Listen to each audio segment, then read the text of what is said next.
This appears to be a creative writing prompt. To fulfill the user's request, I will rewrite the provided text with different names while maintaining the original plot, grammar, and word count. I will also correct any spelling errors and ensure the output is a single, continuous paragraph without extra characters. He saw Luna and Orion standing at the bus stop, waiting for their bus to arrive. They were talking about the math test they had just taken. Orion was worried that he had not done well, but Luna said she thought he had. Orion was a good student, and he usually did very well on his tests. Luna told him not to worry. She said that he had studied very hard and that he would be fine. When the bus arrived, they got on and found a seat together. They talked all the way home about the upcoming dance. They were excited to go together. Luna's mother was going to help her get ready, and Orion was going to wear a new tie. Anyone who's ever been a scumbag knows no matter how attractive someone is, you eventually get tired of the face. The day the college entrance exams ended, I threw a wad of cash at Luna, the school beauty, in front of the entire class. With an arrogant smirk, I said, "I'm done playing around. Let's just call it quits." Everyone thought Luna would slap me across the face, but to everyone's surprise, she crouched down and quietly picked up the bills one by one. Her voice trembled slightly as she said, "Okay." When summer vacation ended, Luna boarded a train to the capital, and I flew abroad to begin a long round of chemotherapy. Years later, I returned to my homeland. Lying on a hospital bed, my hair completely gone from treatment, I was busy picking out a wig when the door to the hospital room opened. Luna walked in wearing a white lab coat. Our eyes met.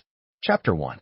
When Luna entered, I was bent over on the bed, but in the air from my phone came the loud, enthusiastic voice of a live shopping host. "It's the shopping carnival. Buy now or regret it forever. Mr. Wong, shopping for wigs again." The noisy room instantly went silent. The nurse pointed at me and said, "Dr. Lee, this is a new patient in our study group. He's already signed the consent form." The moment Luna looked over, my head tilted like doing a headstand and my mind went completely blank. 10 years. Someone I thought I'd never see again was suddenly my attending physician, and she just had to walk in while I was doing gas-passing exercises. Kill me now. I scrambled to sit up and adjusted my crooked face mask. I didn't dare make a sound. Even without meeting her eyes, I could feel her gaze on me, cold, no warmth in it. So different from the innocent and cute way she used to look at me whenever she messed up a question back in the day. The nurse said, "Mr. Wong, this is our lead physician, Luna. She'll be responsible for your treatment plan." I avoided eye contact and gave a quick nod. I didn't make a single sound. The intern beside her held a clipboard and began dutifully reciting my case file. Orion, male, 28 years old. Enlarged lymph nodes discovered in the neck during a routine checkup 10 years ago. Preliminary diagnosis. Luna cut her off. "No need to go on." The intern blinked. "Oh, you know this patient?" My heart jumped into my throat. I pretended to be busy fiddling with my phone. I could feel Luna's gaze lingering on my patchy scalp. After a moment, her voice came flatly. "No, the case was just a bit unusual, so I looked at it beforehand." My phone automatically redirected to a shopping site. The payment countdown had already started. Seconds ticked by. I zoned out, didn't click buy in time. The intern finished presenting the treatment plan. Luna listened without any visible emotion. She said, "Okay, continue current treatment. Review again tomorrow." Then she moved on to the next patient. Rounds took about 20 minutes. She never looked at me again. I moved my stiff neck and realized my back was drenched in sweat. The wig I'd wanted sold out thanks to the interruption. Sigh, what rotten luck. The only silver lining. Luna had clearly forgotten all about me. Even when the intern said my name, she didn't react at all. Chapter 2. When I first met Luna, we didn't get along at all. I acted like a spoiled brat, relying on my family's money to get away with anything. My grades were at the very bottom of the class. To get me to focus on school, our homeroom teacher made Luna sit next to me. At first, Luna barely acknowledged my existence. She just kept working through her test papers over and over again. She was beautiful, kind, and brilliant. Her only flaw? She was poor. I was the opposite, dumb, bad-tempered, and rich. Sitting next to Luna, I probably looked like one of those dumb, rich kids. Fortunately, I had decent emotional intelligence. While the rest of the boys sent her flowers and love letters, I bought her prep books like 5 years of college entrance exams, and 3 years of practice tests. It took less than a semester to win her over. The day I carefully kissed Luna for the first time happened to be her birthday. She looked up at me with watery eyes and asked, "What do you mean by this?" It was my first time kissing anyone. My brain completely froze. I stammered, "Isn't it obvious? Be my girlfriend." Her ears turned pink, and she softly replied, "Okay." Those were such good times. I never cared much for studying before, but once I started sitting next to Luna in class, I listened to her tutor me every day. In just 1 year, my total score jumped by over 100 points. With those numbers, I could get into a university in Beijing. No need for a long-distance relationship with Luna. If only that medical checkup hadn't revealed something was wrong. Ah, the sound of my retching echoed through the hospital room. I clutched the toilet bowl, vision going dark, my body drenched in cold sweat. My buddy, Noah, patted my back and said, "This can't go on, man. You're reacting way too hard. I'm calling the doctor."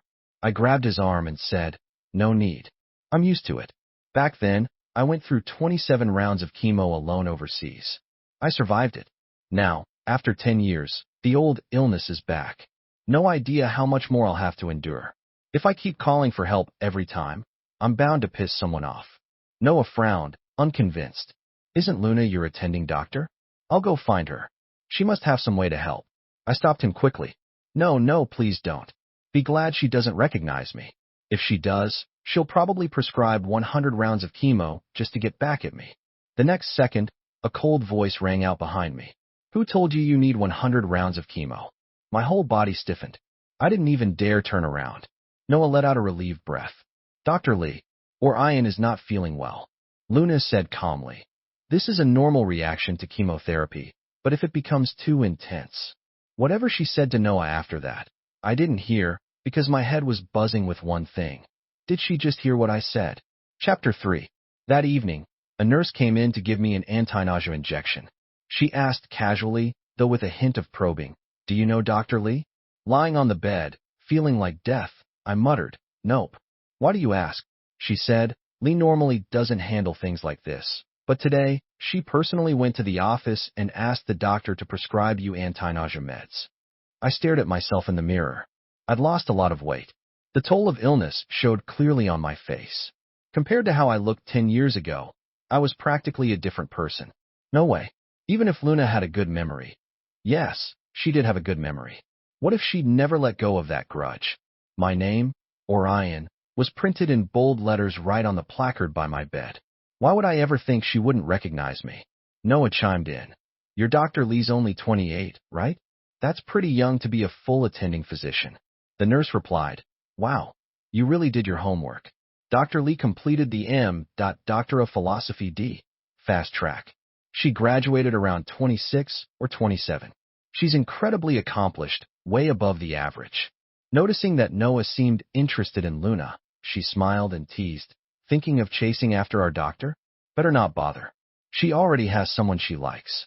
Noah turned and gave me a sheepish smile. But the very next second, we heard the nurse add, "She's seeing the hospital director's son. He's got a PhD from abroad. Word is they might get married soon."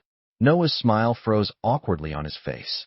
I rubbed at the black screen of my phone, suddenly very fixated on the smudges on the display. After the nurse left, Noah couldn't hold it in any longer. He said, "Orion, I'm sorry, man." I waved him off. "Come on, what's there to be sorry about? I'm almost 30 now." I added, "Those daydreams about some ice-cold goddess falling for me. Yeah, I gave those up a long time ago." After that day, I didn't see Luna again. But even though I didn't see her, I'd still catch bits and pieces of her name in hallway conversations. Sometimes she was away at academic conferences, other times locked away in the lab doing research. She came in for patient rounds maybe once a week, mostly just to review medication plans. During the chemo break, patients were allowed to go home. So by the time I was discharged, I still hadn't seen her again. On the way back home, I got a call from our high school class. Chapter 4. He was my best buddy in high school and the first classmate to know about my illness. He asked, "Orion, are you still in Beijing? How's the treatment going?" On the other end of the line, I could hear a lively, bustling background. Then another familiar voice cut in. The class academic rep. "Why didn't you tell us you were sick?" If the class monitor hadn't mentioned it, we'd still be clueless. I'd been on pretty good terms with people in high school. Over the years, I occasionally kept in touch with the monitor and a few others. I smiled and said, "Didn't want to bother anyone." The monitor replied, "Come on, don't say that. Tell you what, where are you staying? We'll come visit tomorrow." Unable to argue with their kindness, I gave them my address. In the end, over the years, my family had spent a fortune trying to treat my illness. Thanks to Noah's help, I'd managed to find a decently priced place to rent in the capital. It was on the first floor, with a small yard facing south. If I were healthy, I could plant flowers, maybe even raise a dog. Most of my high school classmates had stayed in our hometown, and the rest were scattered across the country. So only a handful came, 5 or 6 at most. They arrived carrying bags of groceries. One of them said, "We were thinking hot pot, but it's so hot out. How about stir fry instead?" Wearing a thick wool cap, I laughed. "It's fine, we've got the AC on. I'm craving hot pot, too." Everyone rushed into the kitchen, chattering and laughing. Suddenly, the house felt full of life. It almost felt like we had just graduated. As he picked vegetables, the class monitor asked, "Have you reached out to Luna?" I froze for a second. "Ah," he said, "you didn't know? She specialized in hematology, specifically lymphoma. You should ask her about your case." I frowned and replied vaguely, "Oh, I'll see if I get the chance." Truthfully, I really didn't want to get entangled with Luna again. But then the doorbell suddenly rang. The class monitor wiped his hands and went to answer it. The next moment, I heard the rest shout cheerfully, "Luna, you finally made it." Someone said, "Well, if it isn't our campus beauty, Dr. Lee. Long time no see." Another chimed in, "Come on in. Orion wants hot pot." "You're the doctor. You tell us, can he eat it?" I stood there, frozen. Looking like this worn-out, sick, pathetic being, seen by Luna, made me feel like my whole face was suddenly exposed under scorching sunlight, burning with embarrassment. I hadn't expected them to actually contact her. Luna looked at me calmly and said in a soft voice, "Go with a clear broth." Someone replied right away, Okay, listen to Dr. Lee. No spicy soup base." The room got busy again. Luna accepted the slippers from the class monitor and changed shoes, then handed a bag of fruit to someone working in the kitchen. Trying to smooth over the awkwardness, the class monitor said, "Come on, it's all in the past. No point holding on to old grudges. Let bygones be bygones. Luna, we were all reckless kids once. Don't take it out on Orion." Another girl added, "Come help prep the veggies." Someone stuffed a colander of water spinach into Luna's arms. She was nudged into a seat on the sofa directly across from me. In that moment, the living room quieted, and it was just the two of us. The AC in the corner let out a rattling hum. I avoided her eyes, awkwardly pulling out a face mask, thinking to put it on. Snap! Luna broke off the stem of the water spinach and said softly, "I already recognized you. What's the point of the mask now?" Chapter 5. The atmosphere in the living room was a bit awkward. No, to be precise, the only one feeling awkward was me. After a moment of hesitation, I awkwardly pulled my hand back and muttered, a bit dejected, "I thought you didn't recognize me. That's why I didn't say hi at the hospital the other day." She said, "No need." I blinked. "What?" She replied, "We're not close. No need for greetings." Luna kept her head down, expertly trimming the water spinach, clearly not interested in chatting. I nodded silently and clumsily pushed a glass of water toward her. I said, "Would you like some water?" She answered, "Not thirsty, thanks." Icy. She shut me down, and I didn't want to keep forcing warmth on someone cold. So I just sat there quietly. My mind raced, trying to remember if I'd done anything embarrassing during my hospital stay. The class monitor poked his head out from the kitchen and said, "Orion, we're out of paper towels in here. Can you grab a roll for me?" "Sure," I said quickly, getting up and rummaging through the cabinet. The landlord's old furniture had clearly seen better days. As soon as I pulled open one drawer, the whole cabinet gave a loud clunk and wobbled like it was about to collapse. A photo that had been propped face down on top couldn't hold on. It slid gently and fell straight to the floor. By the time I realized what was happening, it was too late. Thunk! The frame landed right at my feet. Before I could even bend down, Luna had already picked it up from the floor. Because the light was behind her, I couldn't see her expression clearly, but the cold aura around her said enough. She was not pleased. "Thanks," I said quietly. Luna didn't reply. Following her line of sight, I finally saw what she was staring at. It was a photo I had secretly taken of her sleeping back in high school. The midsummer sunlight streamed through the trees, casting soft patterns on the delicate side of her face. She was sound asleep, so peaceful she didn't even notice when I gently ran my hand through her hair. In that moment, I seriously considered whether I could get away with grabbing the photo and swallowing it. Orion, she stared at me blankly. Ah, she said, explain this. I hesitated for a few seconds, then instinctively reached up to scratch my head, only to pull out a handful of hair. Fantastic. Under her frosty gaze, I forced a laugh and said, this is just, my ex-wall, huh? Just a little nostalgia. She rolled her eyes. Really? Then Luna pointed to a bunch of photos of me and my buddy, Noah. Her voice, still cold, had a hint of edge. Then what? You dated him too? I swallowed hard and gave a forced laugh. Why? Yeah, I dated everyone. Her stare was burning into me. I couldn't keep the fake grin up anymore and started darting my eyes around the room. The next second, Orion, you guys. The class monitor pushed open the kitchen door. But seeing the tense standoff, he froze. Luna furrowed her brows, put the photo frame back in place, pulled out a tissue to wipe her hands, then grabbed her bag and walked toward the door. Luna, where are you going? The class monitor asked. She said, something came up at the hospital. I have to leave. He tried to stop her, but we haven't even finished talking about Orion yet. Luna, at least stay for dinner. Luna paused at the entryway and glanced at me as if waiting for me to say something. But I let her down. I didn't say a word. She gave a short, cold laugh. I'm just the unwanted ex. Why would I stay? Click. The door shut. Luna was gone. Chapter 6. Luna's departure left a brief heaviness in the room, but it didn't last long. The rich aroma of the class monitor's hot pot base quickly lifted the mood. I laughed and said, Class monitor, you've still got it. All these years, and your cooking skills haven't faded a bit. He chuckled, holding his teacup and giving me a nod. Orion, don't take it to heart.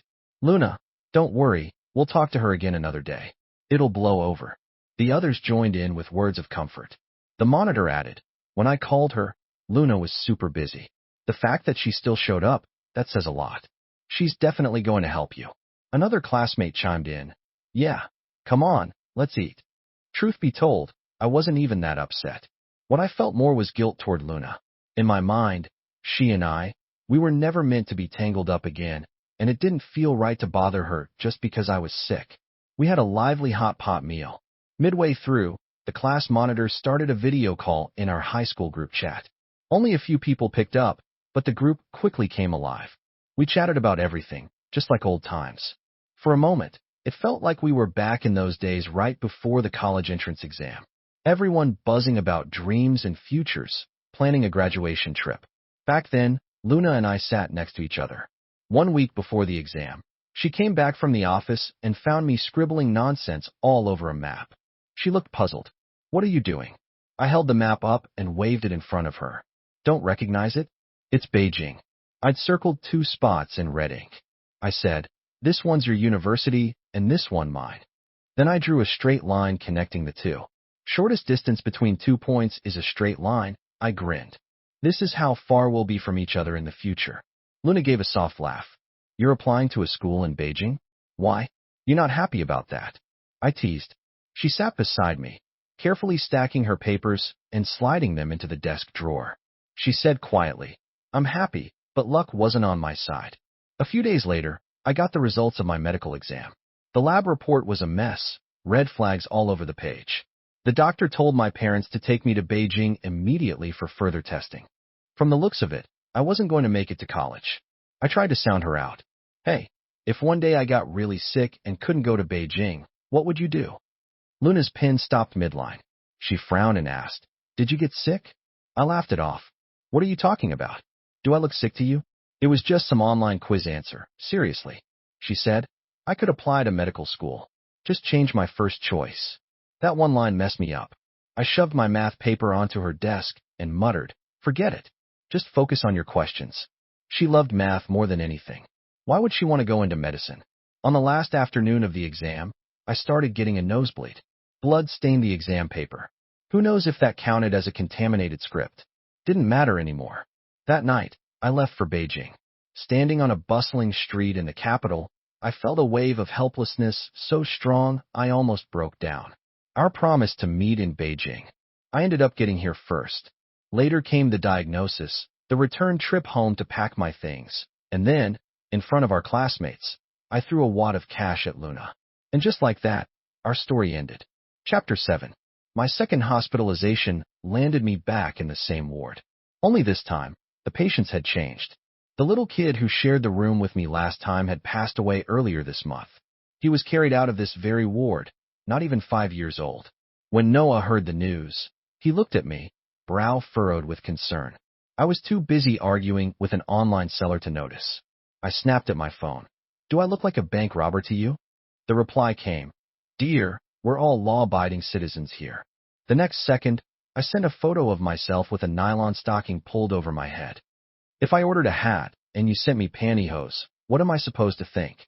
That I've got some kind of special fetish? Luna walked in just as I got the refund confirmation. I dove under the blanket like lightning, only my butt sticking out. "Orion." Luna's voice was flat and calm. With my butt in the air, I gritted my teeth and said, "Orion isn't here. I'm Noah." Noah gave me a look like, "Seriously?" Luna, of course, pulled the blanket off me. My patchy hair stuck out in all directions. I looked like some mangy mutt caught stealing. Her face was stone cold, lips pressed tight. A nearby doctor chuckled. "Luna adjusted your meds and wanted to explain in person, but then she walked in and saw." Well, the rest was obvious. Everyone else in the ward was laughing except Luna. She let out a short, cold snort. "Looks like you're not in the mood to listen. I'll come back tomorrow." No, Dr. Lee, please go ahead. I'm all ears." I blurted out desperately, grabbing her sleeve. Years of chasing after doctors had taught me how to beg with humility. Luna looked down at my hand. She opened her mouth, then bit her lower lip slightly. For a split second, I thought she was about to cry. I must be losing my mind from this illness. Luna stood by the bed and spoke without emotion for nearly 30 minutes. Every sentence was clear, with just the right pauses to make sure I understood. She said she wanted to try a new drug. It had good results, but the side effects were intense. Leaning back against the bed, I smiled and said, "Hey, I get it. It's a clinical trial, right? Someone's got to volunteer. I didn't go to college and haven't contributed much to society. If it fails in the end, no big regrets." She cut me off sharply. "Orion, I don't treat human life like some joke." Her tone was firm, her expression serious, lips drawn in a tight line. The side effects hit fast. They started in the morning, and by sundown, I was clutching the toilet, vomiting so hard I thought I might turn myself inside out. The nausea was followed by a burning in my chest and waves of irritability. While Noah was home resting, I wheeled myself outside to the hospital garden. Dusk. The sunset shimmered quietly across the lake. When the breeze blew, the surface rippled like thousands of golden fish tumbling through waves. I sat there in the wind, occasionally burying my head in a plastic bag to vomit a little. When I looked up again, a man had appeared in front of me. "Mr. Wong, what a coincidence. What brings you out here?" It was the doctor who had come in with Luna that day. I'd forgotten to ask his name, but he quickly offered it, reaching out a hand with a smile. "Kenji Tanaka." I shook his hand. I remembered the hospital director's last name was Tanaka. Could he be the director's son, the one Luna might be marrying? Kenji stood beside me and asked politely, "So, how did you and Wee meet?" It took me a second to realize Wee was Luna. The air suddenly turned tense. Ex versus fiance situations are always tricky. I adjusted my crooked hat and said, "We were high school classmates." He asked, "Just classmates?" After a pause, I replied, "Yeah, just classmates." Kenji smiled slightly. "That's not what I heard. I heard you were Luna's ex-boyfriend, threw a wad of cash at her after the college entrance exams, and dumped her on the spot." His tone was sharp, not even pretending to be polite, clearly here to stand up for his fiancée. Seeing that I didn't respond, he looked down and went on. "What was the reason? You got sick? You thought pushing her away like that would protect her?" Still, I stayed silent. The wind whistled past my ears. Then I heard Kenji scoff. "So stupid. Honestly, I should thank you. If it weren't for you, I wouldn't be engaged to Luna today." I'd been sick for so many years, my temper was almost gone, but that line got to me. I shot back, then get on your knees and thank me. And while you're at it, wire me 5 million. He gritted his teeth. You? I gave him a sideways glance. What do you want to hear? That I regret it. To my surprise, Kenji didn't get mad. He smiled. He asked, so you don't? Oh, I do, I said. Kenji froze. Then the next second, I grinned shamelessly and declared, I'm going to win Luna back. I'll confess to her, cry my eyes out, tell her I still love her, and get her to dump you and marry me instead. I lifted my chin proudly, just waiting for that you just ate shit expression on his face. But instead, he looked behind me with a weird smile and said, Luna, if your ex confessed to you right now, would you go back to him? My smile froze. It felt like I'd stepped straight into a bottomless pit. I turned around, and there she was. Luna's cold, distant gaze met mine. My face instantly burned like it had been doused in chili oil. Her white coat was dyed orange by the sunset. Her face showed no emotion. She said calmly, You can try. I blinked. Try what? She replied, Say that you still love me. In that moment, the golden light of the setting sun reflected off the lake, casting a shimmering glow that swallowed her figure. I felt dizzy, like I was spinning. Her voice seemed to come from far away, crossing over 10 years to reach me. You can try. Say you still love me. See if I'll ever come back to you. A buzzing filled my head.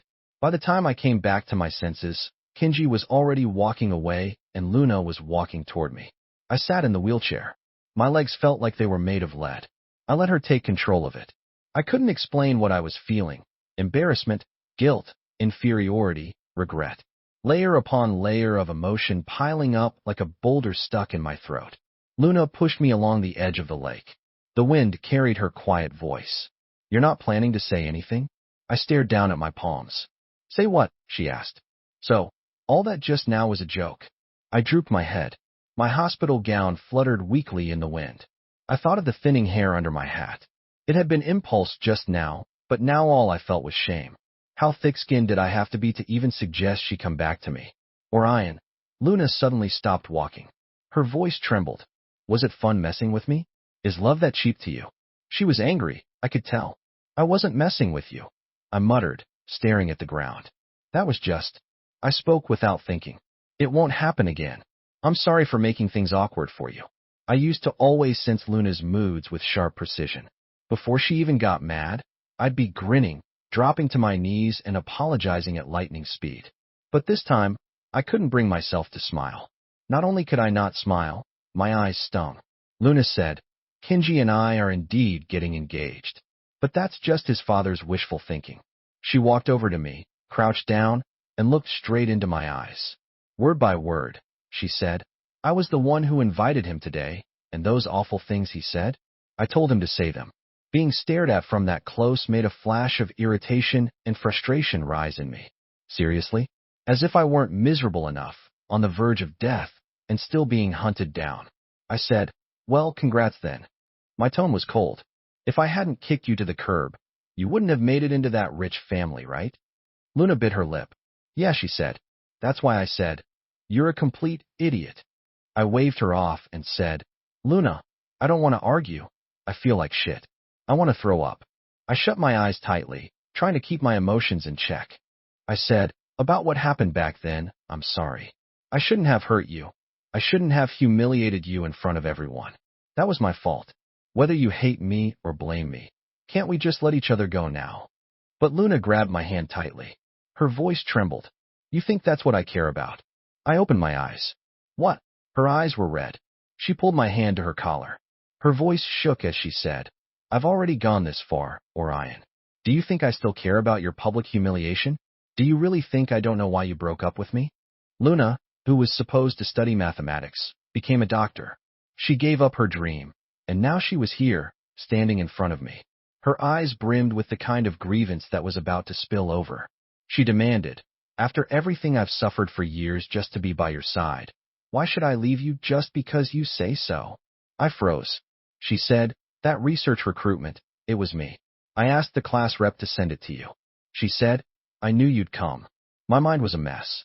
I had only ever told the class rep about that, and I asked him to keep it a secret. Could it be he told Luna? The wind was picking up. In the distance, a nurse was calling me to go back. Luna stood up, collected herself, and with a resigned defiance, said, Orion, you're sick. I won't argue with you. But don't you ever think you can get rid of me. Chapter 8. After coming back from outside, I just sat on the hospital bed in a daze. Noah waved his hand in front of my face and asked, What's wrong? You look totally out of it.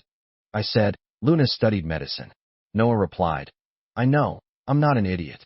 But when he saw my reddened eyes, a sudden realization hit him. His face froze in shock.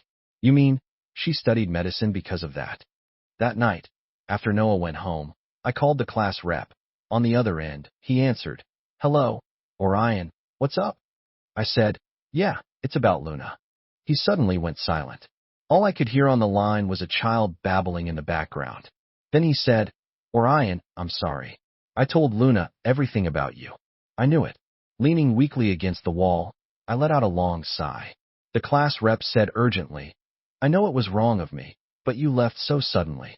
You threw a wad of cash at her and vanished. Luna waited for me downstairs for an entire week. The admissions officers from the program showed up at my house too. My parents thought I had some genius-level grades and nearly threw a party. And the worst part, in just 7 days, she lost 10 pounds. If you had seen her then, you wouldn't have had the heart to keep it from her either. Later, when I found out she changed her major, man, I didn't feel good about it either. I was afraid you'd be mad at me, so I never dared to bring it up all these years. Orion, are you still there? I wiped the corner of my eyes and replied hoarsely, Yeah, I'm here. I'm not mad. Sorry for dragging you into this. He said, Nah, it's no trouble. Just talk things through with her properly. I said, All right. After I hung up, silence filled the room. I clutched my phone, a dull ache pressing in my chest. In the dark hospital room, I let out a long, suppressed sigh. I felt like a damn fool. I thought I had everything under control, thought I'd hidden it all perfectly. But the one person who mattered most had known everything from the start. A sliver of light leaked into the darkness. The door to the hospital room opened. Luna stood at the doorway. Our tear-streaked eyes met. She looked alarmed and hurried to my side, asking, What's wrong? Are you feeling unwell? My emotions were at the edge of collapse. I gritted my teeth and asked harshly, Why did you change your major? I didn't need you, don't you get that? Luna froze for a second, then her expression softened. She bit her lip and blinked at me playfully. She asked, You talked to the class rep? My throat tightened. Yeah, she said. Then that's good. I asked, confused, What's good? Luna leaned closer, looking up at me with sparkling eyes. She said, Then let's make up, okay? Let's not break up again. Instinctively, I backed away, but she reached out and pressed my hand against her cheek. She said, Orion, her voice grew louder. She said, I know what you're afraid of. Word by word, she said, I swear I won't give up my life for you. Even if one day. Her lips were trembling. Her voice was trembling too. She choked up for a moment, clearly unwilling to say the words, but still she did. She said, Even if one day we're separated by death itself, I, Luna, will never give up my life for Orion. She hooked her arms around my neck and whispered, So, would you be willing to say you love me now? The wind slipped through the half-open window, brushing against my cheek with a hint of chill. The moon hung cold and clear like water. Birds stirred noisily by the lake, then retreated, returning to their nests. I felt like one of those birds, exhausted after flying alone for 10 years. I had to keep flapping just to stay alive, just to appear like someone who was still fighting with optimism, energy, and courage against illness. But I was also afraid. I despaired. I resented the cruelty of fate and cursed my own misfortune. I couldn't find a safe harbor to rest in. The moment I let my guard down, I'd fall into the abyss of negative thoughts. I was so tired enough to want somewhere, anywhere to lean on, even if it was just for a day. A place where I could rest my wings. Then, when the sun rose again tomorrow, I'd spread those wings once more and fly toward death. I pulled Luna into my arms and kissed her. Chapter 9. After the second round of chemotherapy, my weight dropped to the lowest it had ever been. As fortunes never come singly, right then, my landlord suddenly called. He said his son was getting married and that he needed the apartment back, no more lease. He gave me double the penalty fee and told me to find a new place within 2 days. While I was arguing with him over the phone, Luna was sitting next to me. She frowned and said, "Anna's working at a law firm now. Want me to ask her for legal advice?" I hung up and said, "No need. The compensation's actually pretty generous. It's enough for me to find a new place." Over the years, I'd been running all over the place for treatment, never really settled down anywhere. I was used to this kind of thing. But the next second, Luna softly said, "Move in with me." I stared at her, dumbfounded. "What?" Luna looked away and said, "It's close to the hospital. It'll be easier for your treatments." Always the easygoing one. I suddenly found myself at a loss for words. I said, "I just don't know if that would really be appropriate." She replied, "It's perfectly appropriate." And just like that, I moved into Luna's apartment. A decent little place in a neighborhood not far from the hospital. Not big, but well laid out and spacious enough. Luna had to go to work, so she gave me the door code. I stood there in the living room, scratching my head. I hadn't expected to be living with Luna just like that. It was my first time stepping into her private space. I couldn't help feeling a little awkward, didn't dare snoop around. I sat properly on the sofa, behaving myself. I asked, "Where should I sleep?" She said, "Anywhere's fine." Again, I blinked. Oh. She was probably off to perform a surgery because she didn't answer me after that. Left with no choice, I braced myself and walked into the room on the right. Light blue bedding, cream-colored blackout curtains. The vanity was neatly arranged with makeup products. A transparent wardrobe was full of Luna's dresses and clothes. The master bedroom. I quietly closed the door and opened the other room instead, placing my suitcase inside. The sky gradually darkened. I made dinner, set the table, and sat down to wait. At some point, I fell asleep. When Luna came in, I was slumped over the table, dreaming. My wig had slipped sideways like a baseball cap, half on, half off. Just as she walked up to me, I startled awake. I said, "You're back?" She nodded. "Yeah." Maybe it was just my imagination, but her gaze felt more intense than it had been at the hospital. I instinctively lowered my head, but my wig nearly slipped off. In that painfully awkward moment, I hurried to fix it and blurted out, I slept already, so I'm going to eat now." Luna looked away, didn't correct my jumbled words, and said softly, "All right." I got up and made a hasty retreat back to the guest room. Touching my wig, I felt nothing but regret. This was my best wig, and just now, it almost came off. God, I hope Luna didn't see the top of my head. I clenched my teeth and took off the wig. My face fell as I let out a long sigh. I'd never lacked anything growing up, never knew what real trouble even felt like. Back in school, I had fancy cars picking me up, spent money freely, lived in the spotlight. Before I was diagnosed, everyone thought I had a brilliant future ahead of me, bright and limitless. But look at me now. Sparse hair on my head, reuniting with the woman I love at the lowest point in my life. It's pathetic. And this was only my second round of chemo. A few more, and I'd have to shave my head completely. Knock, knock, knock. It was Luna at the door. She said, "Toiletries are in the bathroom. Want to come out and wash up?" I immediately turned off the lights, ducked under the covers, and said, "Nah, I'm going to sleep." She didn't say anything else. She stood outside for a while, then walked away. I waited until after midnight, until the last bit of light from outside disappeared, before getting out of bed. Like a thief, I carefully cracked the door open, tiptoeing out to wash up. But then a faint light came from the direction of the living room. Luna was sitting on the couch. Stacks of documents were piled around her. The small desk lamp cast a soft glow across her delicate profile. And just like that, Luna caught sight of me sneaking around, wigless. I froze. I didn't know whether to shut the door and play dead, or pretend nothing was wrong, and walk out to brush my teeth. Luna set her papers down and got up. I stammered. I was just heading to the bathroom. She cut me off. "Wait." Then she threw herself into my arms, and the sweet scent of her hair and skin filled my nose. She rose on tiptoe and kissed me. My body trembled. My heart pounded uncontrollably. Even my breathing became ragged. Our overlapping shadows blocked out the only bit of light in the dimness. Every sound became crystal clear. Our breaths mingled, lips locked. I felt her fingers wrap around the back of my neck, heard her swallow softly, and the thunder of our heartbeats. We kissed for a long time, long enough to forget how to breathe. Then Luna said, "Why are you hiding from me?" "Trying to play it cool." I replied, "Me hiding from you?" Come on, don't be ridiculous. Luna lifted a hand to touch my head. In her pupils, I saw my own reflection. She said, "Yeah, this looks better." I asked, "What does?" She said, "No wig. Just you bare like this." I gave her a look. "Okay, what kind of weird kink is that?"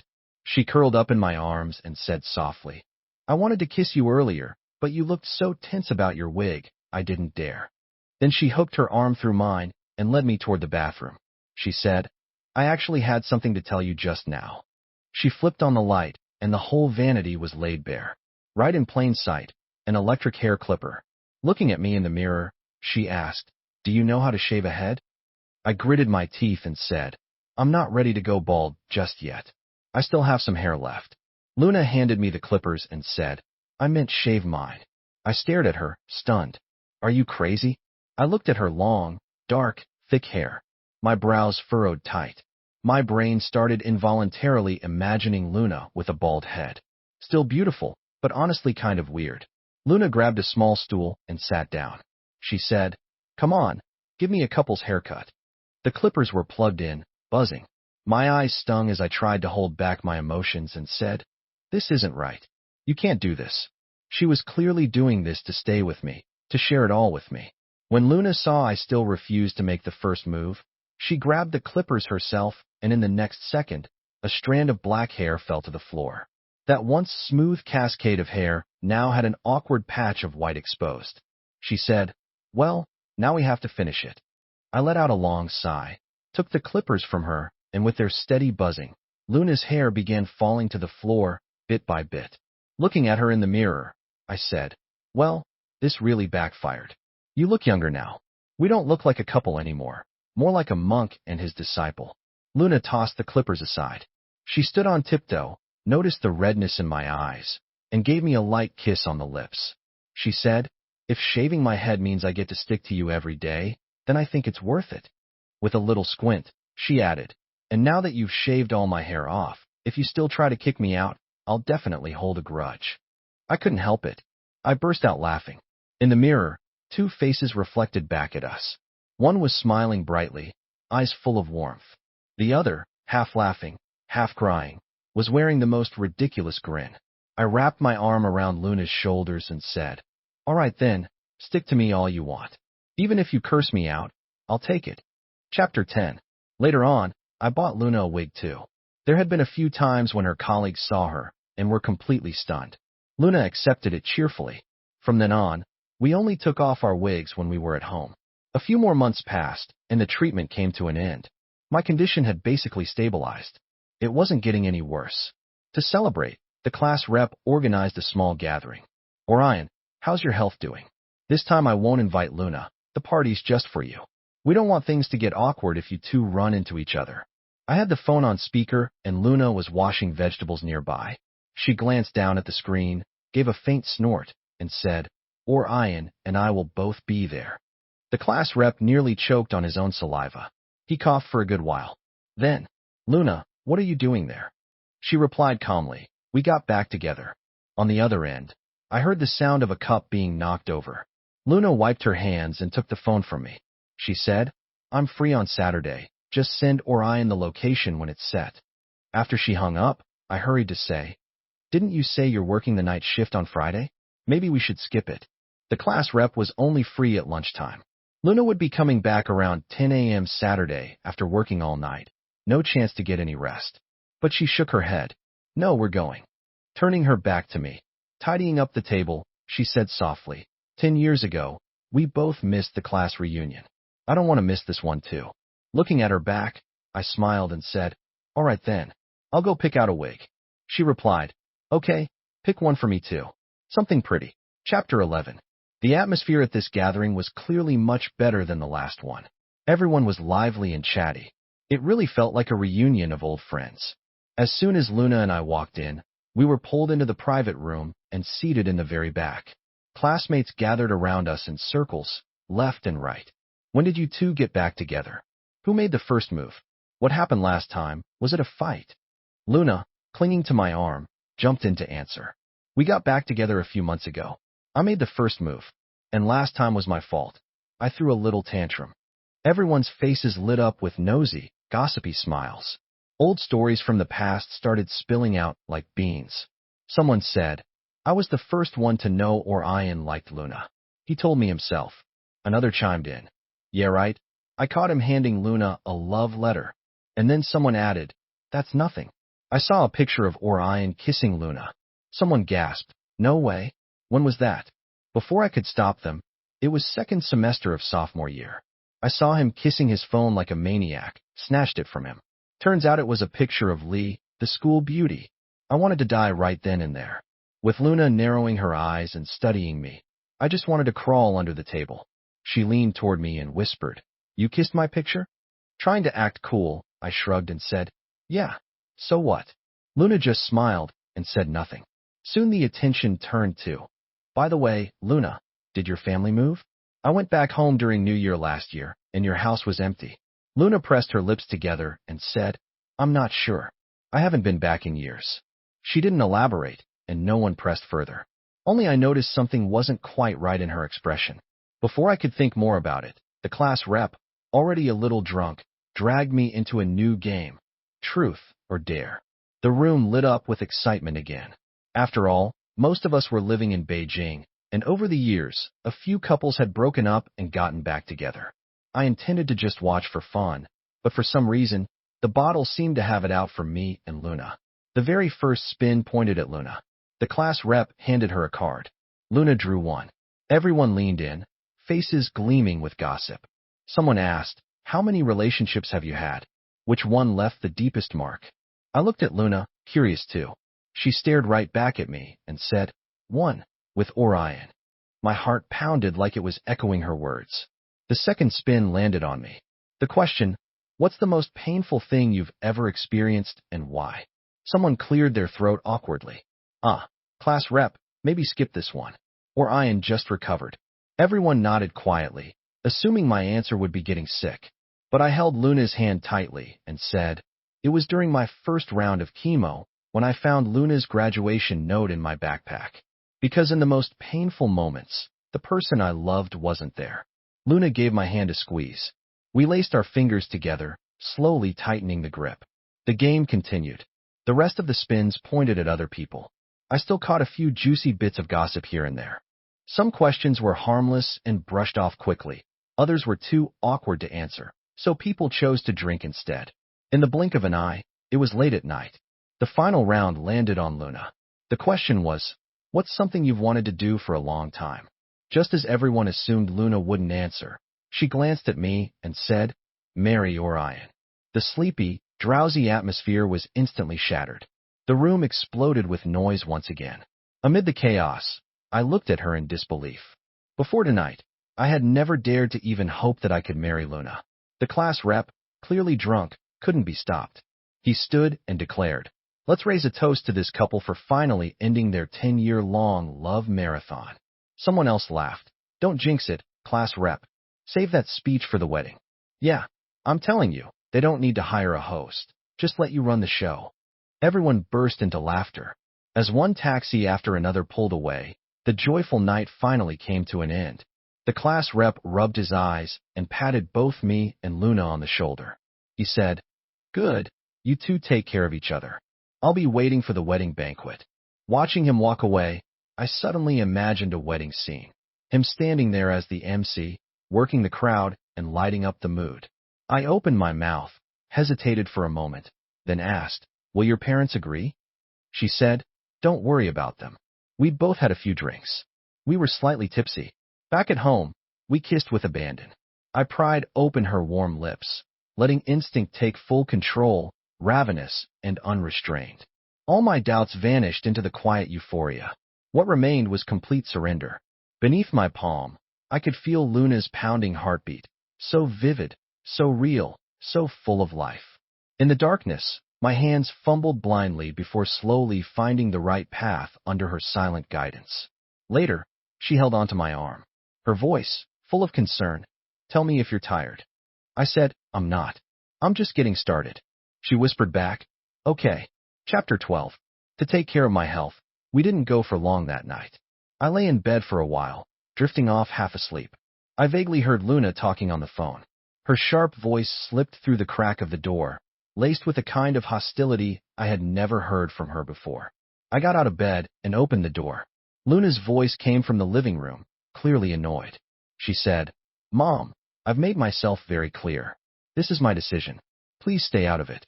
I clutched the doorknob tightly, my palm damp with sweat. I knew I shouldn't be eavesdropping, but my legs moved on their own, carrying me toward the hallway corner. Luna's mother's voice became clearer. She said, "If I stay out of it, does that mean I just sit and watch my daughter marry a man who could die at any moment? Do you really want to be a widow at your age? Luna, you've worked so hard to get to where you are now. What's the point of throwing it away?" Luna's voice turned cold. "And who do you think made it possible for me to get to where I am today?" Mrs. Lee suddenly went silent. Luna continued, "If it weren't for Orion, there wouldn't be a Luna today. There wouldn't be a doctor who works without complaint, who even accompanies you to your medical checkups." Mrs. Lee snapped. "That's what you should do as a daughter." Luna raised her voice. "And when you secretly changed my college application for the sake of money, forcing me to stay in our hometown, was that what a parent should do?" There was silence on the other end. Luna warned, "If you still consider me your daughter, then show Orion the respect he deserves. If you cause him trouble again, don't blame me for cutting ties." Clack! The phone was slammed down on the coffee table. At that exact moment, I sneezed from the cold. "Busted." Luna stood up, came around the corner, and looked me straight in the eyes. Her defiant expression slowly faded into something more vulnerable. She bit her lip and asked softly, "Barefoot? Aren't you cold?" I scratched my head and said, I just came out to get some water." She rolled her eyes and said, "Go back. I'll get it for you." When Luna came in with the water, maybe it was the lingering tension from arguing with her parents, but she gave off a chilly, "Don't mess with me, aura." I sighed and asked, "What you said just now, was it true?" She asked, "What part?" I said, "About them changing your college application." Luna nodded, her tone serious. "Yeah. If I hadn't logged into the system that afternoon to double-check, I probably wouldn't have found out until I got the acceptance letter. So don't ever feel guilty about me changing my major. If it weren't for you, I wouldn't be who I am today." In the darkness, I pulled Luna into my arms. I asked, "Studying medicine, it must have been tough?" She replied, "Not really." I said, "No lying." She replied, "I'm not." Then Luna said slowly and firmly, "Sometimes I think people meet and reunite because it's fate."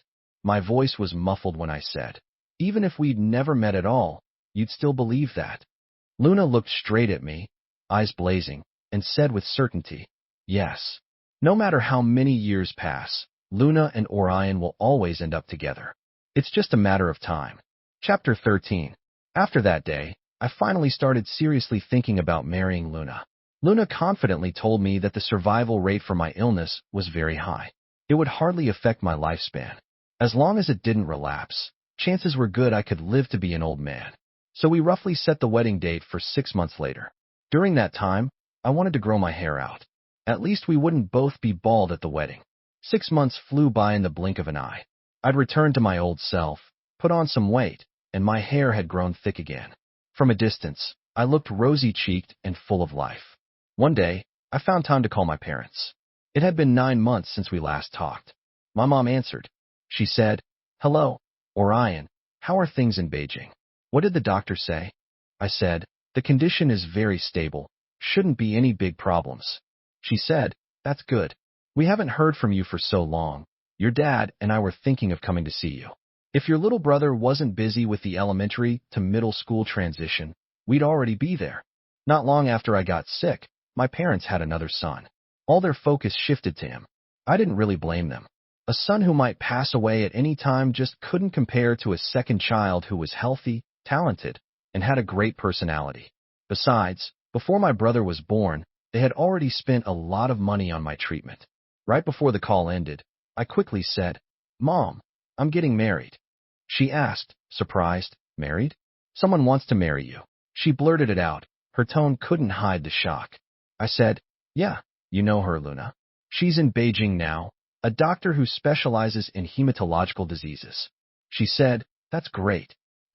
Your dad and I are really happy for you. It's a relief knowing someone will be there for you. Have you set the date? Where will the wedding be?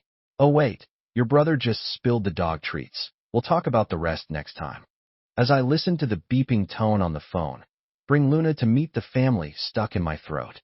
Luna squeezed my arm and asked, "What did they say?"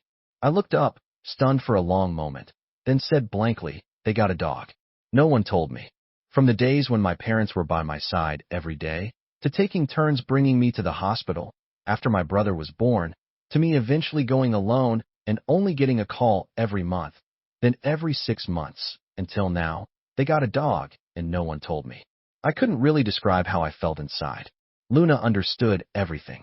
She held onto my arm firmly and said, "Marriage is between the two of us. We'll decide it together, okay?" I said, "Okay."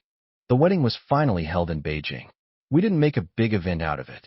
We got our marriage certificate and then invited our classmates and friends out for dinner that evening.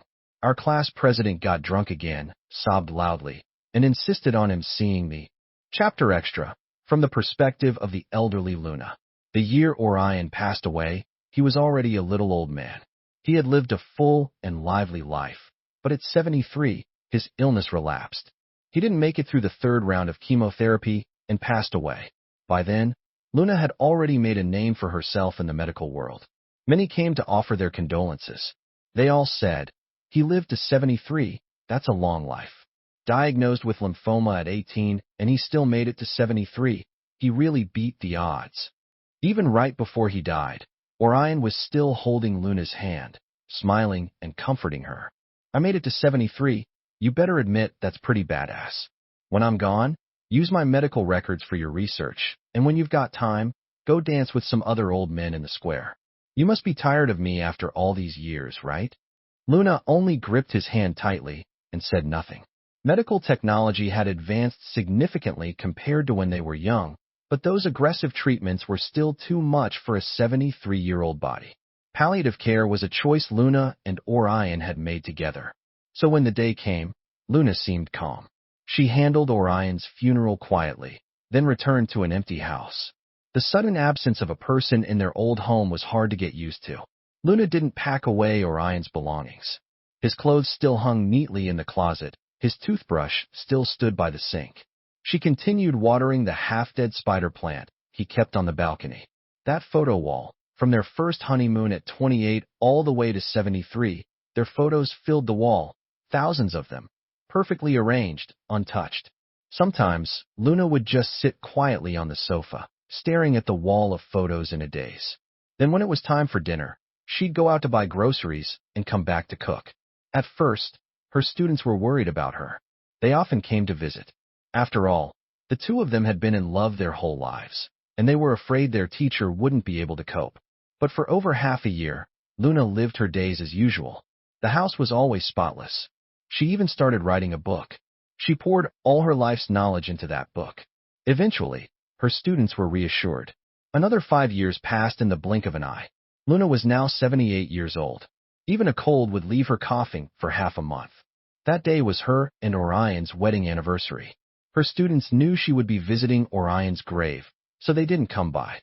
Luna got up early, dressed neatly, and even dyed her hair. On the way, she picked out a bouquet, freshly bloomed, still wet with dew. As always, she stopped by the cemetery caretaker's office first. An old man, over 80 himself, when he saw Luna, he chuckled. "You're here again, ma'am." Luna asked, "Any letters from him this year?" The caretaker searched the mailbox for a while, then shook his head. "None this year." Luna nodded and walked in without another word. She arrived at Orion's grave, placed the flowers in front of him, then sat down beside the tombstone. From her coat, she pulled out a thick bundle of carefully preserved letters, each sealed in a plastic sleeve, not a single corner bit. These were the letters Orion had left behind for Luna. Letters that the cemetery caretaker had received one after another after Orion's passing. Orion had left specific instructions. "If she doesn't come to visit me, don't give them to her." The caretaker asked, "Why not?" Orion said, "That would mean she started a new life." The caretaker asked, "What if she keeps coming?" Orion said, "Then give them to her." Luna opened the first letter. Even though she already knew every word by heart, she still read it word by word. "Luna, do you miss me already? Stop. I know exactly what you're thinking. Remember what you promised me. Live well. One of your students came to me the other day complaining they were stuck on some academic problem. For the sake of all humankind, you have to keep working hard. And my spider plant? Take good care of it. Bring it indoors in winter, avoid direct sunlight in summer, and don't overwater or the roots will rot. If you've got time next year, bring the spider plant when you visit me. The second letter came from the following year. All right. So you managed to keep the spider plant alive? Born to be a plant whisperer. Maybe we should have had a kid after all. Ah, see? Now no one's there to keep you company. Have you got your eye on any old men lately? If you do, tell me about him. Widowers are the most available. I'll look into it from down here. Scattered in between were a few rambling ones. One said, suddenly remembered the yak hot pot we had in Tibet back in 34. God, it was so good. If I'd known, we would have gone back again. How about it? Go once more for me. Another read, around the summer solstice, the lychees in the south start to ripen. That's when they taste best. Go by plane, okay. Another said, so many places we never finished exploring. We only made it halfway through the south. I remember you love spicy food. Can you still eat it now? As Luna kept reading, a smile appeared on her face. She could picture exactly how Orion looked as he said these things. That nagging little old man, just like when he was alive. Soon, the stack of letters was almost gone. Only the last one remained, the one from the previous year. It read, you came again? Why do you come every single year? Is life really that boring now? Who the hell talks to a dead man every year, Miss Lee? What am I going to do with you? I don't think I can keep writing anymore. I've always been afraid that one day, on a whim, you'd come looking for me down here. That's why I kept writing all these letters, rambling on and on. I counted, there should be more than 20 by now. Haha, I bet you won't even make it to this one. By now, you must have started a new life, right? Congratulations, really. But if you've made it this far, all right, I admit I'm deeply moved. But this should be the end. Luna, I won't write you any more letters. I'm really sorry for leaving you alone. Sometimes I think ordering you to stay in this world, running around as I pleased, forcing you to keep living, it was selfish. Everyone sees life differently. I won't interfere with your choices anymore. I won't wish you health and long life. I'll wish you peace of mind and lasting happiness. After finishing all the letters, Luna sealed them back up carefully. That year, in the deep autumn, she truly didn't receive any more letters from Orion. Maybe she no longer needed them. That night, the cemetery caretaker had a few drinks and fell asleep. By morning, the world outside was covered in snow. It had snowed overnight. He grabbed a broom and staggered into the cemetery. Passing rows of small headstones, he turned a corner, and suddenly the view opened wide. He hiccuped from the alcohol, then spotted someone from a distance leaning against a gravestone. Snow had fallen thick across their shoulders. The figure was curled up, cradling something in their arms, perfectly still, as if asleep. The caretaker walked closer and saw that frost had formed on the person's eyebrows. He reached out a hand and gently nudged, "Hey, ma'am." Luna collapsed backward, motionless. She was 78 years old. After 5 years of separation, in the fierce wind and snow, Luna seemed to see Orion's figure in a dreamlike haze. He was a warm orb of light, smiling and waving to her from afar. Luna lifted her foot and walked toward him. Their fingers interlocked once again. The meeting and reunion of two souls is simply fate. Luna and Orion were always meant to be together. It was only a matter of time.